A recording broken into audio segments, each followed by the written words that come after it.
man! Kinsa kuno inindot mo higugma, ang idaran o ang batan-on? Ang idaran. Ngano man? Kay tungkol sa kadaghanan namong experiences, love grows. No? Uy, kinsa kuno? Idaran o batan-on? Pareha. Idaran, ka-experiencado. Naka-try na ka? Wala pa. Ang idaran. Ngano man? Kaya doon na may eksperyensya o unsay meaning sa gugma. Daran na pon, parihami. Mas maayo man mahigugma ang may daran. Labing kayo.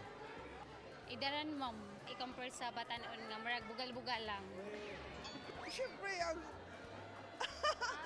senior na. Batanon gud eh. Ang angay, dugay kay maluya, batanon, retire dayon. Nabali? Ang batanon, yun.